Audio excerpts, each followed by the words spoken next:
Hello বন্ধুরা, আজকে আবার চলে এসেছি। তো এই যে আমরা যাচ্ছি আবার ফাইনালি। তো তোমাদের আশীর্বাদে, ভগবানের আশীর্বাদে, তারপর হলো গিয়ে শ্রেয়সীর নিজেরও একটা মানে হয় না যে ও চেষ্টা করেছে তার জন্য এই জায়গায় আসতে পেরেছে। তো শ্রেয়সীর সিলেকশন হয়ে গেছিলো। এর আগে তোমরা দেখেছিলে যে অডিশন দিতে এসেছিলো, আগের বছরও দিয়েছিল। তো সেগুলো আমাদের কারণে মানে আমাদের টাইমের জন্য আমরা যেতে পারিনি, তবে এই বছরের সিলেকশনটা ওর হয়েই গেল ফাইনালি। তো আমরা সেম রাত্রেবেলাতে যেমন করে আসি সেরকম করে এসেছি। আর এইবারে আর শ্রেয়সীর পাপা আসতে পারেনি, যেহেতু কাজের জন্য উনি খুব ব্যস্ত। তো আমি আমার ননদের ছেলেকে নিয়ে এসেছিলাম, আর এখানে আসার পরে আমি আমার ভাইকে বলেছিলাম যে আমি এই জায়গায় আছি, তুইও চলে আয়। যেহেতু আমার ননদের ছেলে একদম নতুন, ও কিছু জানে না, চেনে না।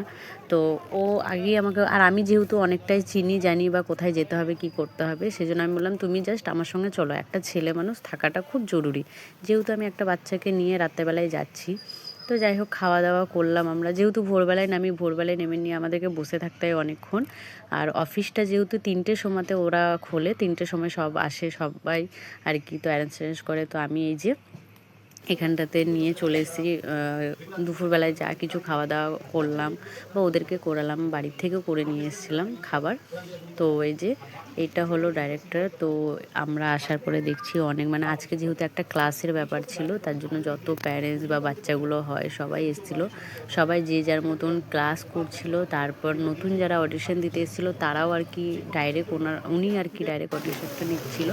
তো শ্রেয়সীকে একটা ওরা আজকেও বলেছিল একটা স্পিচ তৈরি করতে। তো সেই জিনিসটা শ্রেয়সী আবার 10 মিনিটের মধ্যে মুখস্থ করে দিয়েছে। আর ফাইনালি সত্যি মানে আমি খুবই খুশি যে আজকে আবার ওকে সিলেকশন হয়েছিল বলে ডেকেছিল। আর মানে আরও অনেক বাচ্চা মানে সবাই আর কি বলছিল, তবে শ্রেয়সীর বলার যে অঙ্গিভঙ্গি সেই জিনিসটা ওনাদের খুবই ভালো লেগেছে, যেটা আর কি ওনাদের কথাতেই বোঝা গেল। আর শ্রেয়সীকেও ওদের খুব ভালো লেগেছে, মানে ওদের একটা হয় না যে ফেসটাও ম্যাটার করে, তারপরে মনে রাখার শক্তি একটা থাকে।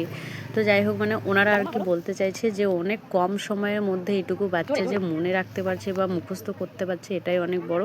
যেটা আর কি একটা টিভি সিরিয়াল বা সিরিজের মধ্যে যে জিনিসটা খুবই দরকার, বা একটা দেখলেও বোঝা যায় যে হ্যাঁ এর এই জিনিসটার প্রতি একটা আগ্রহ বা আছে।